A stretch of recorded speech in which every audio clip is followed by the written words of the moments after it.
The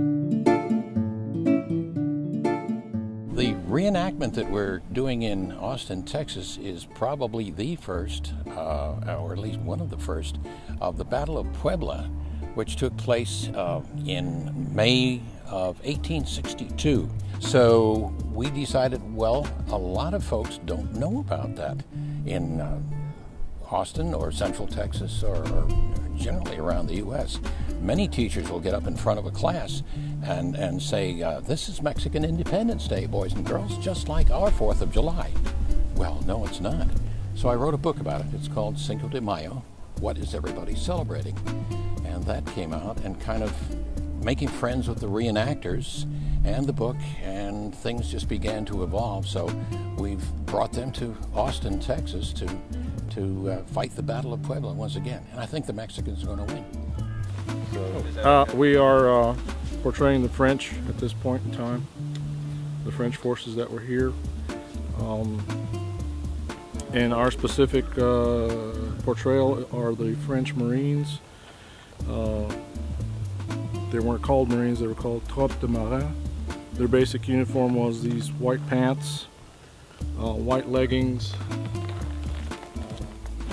For off-duty hours they had some sort of vest, a white cotton shirt, blue kepi. Oftentimes they had the neck flap of a half lock to protect the backs of their necks. So just hold your gun here, try to open the hammer, let it cap. Takes this long to do this. Let it cap, put it there. In my case, I had to close it because this will fall off. Then pull out a cartridge, open it. See the powder there? Got it? You have your weapon here. Actually, Civil War times it was loaded this way. Here, put it on the barrel. You're supposed to ram it, boy. I'm not going to do that. Okay? Then I'm ready to fire. So, the other is preparen.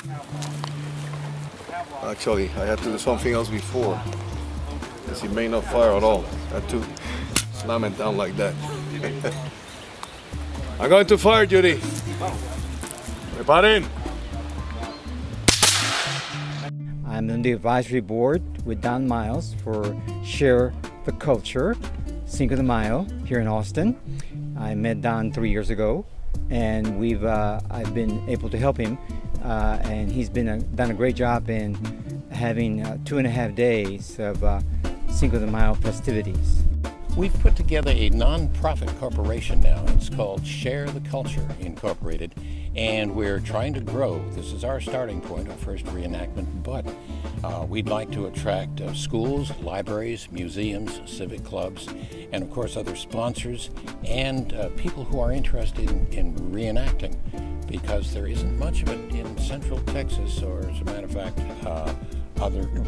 Hispanic-oriented in Texas at all. So we would like to see it grow, and we'd like to have folks get in touch with us by any means they can find us. We were on various social media and some websites, and we invite input and for people to come and talk about it.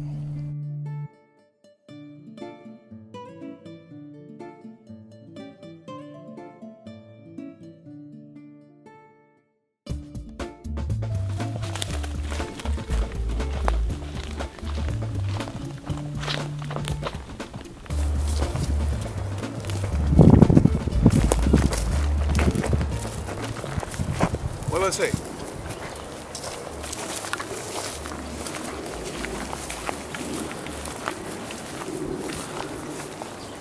¡Viva México! ¡Viva México! ¡México! Ven, dispara, dispara. Muévete, muévete. Rápido. ¡Viva México!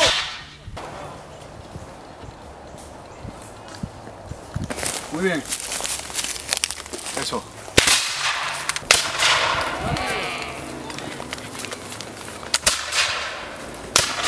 México. Muy bien. ¡Rápido, muévanse! ¡Que viva México! ¡Que viva el presidente Juárez! ¡Juárez! ¡Viva México! It's a hobby for people who want to learn their own history, learn the history of the world, learn what it was to sweat, learn what it was to burn, and to use the weapons of the time. We could criticize the battles, we could criticize the people in history all we want, but until you've walked a mile in their shoes, you're never going to know why they did the things they did. Hell of an experience. Was it great? Yeah, it was great. I think it went good. Yeah? It was first reenactment of its kind around here, and I think it'll just grow on from here. Be better and better every year.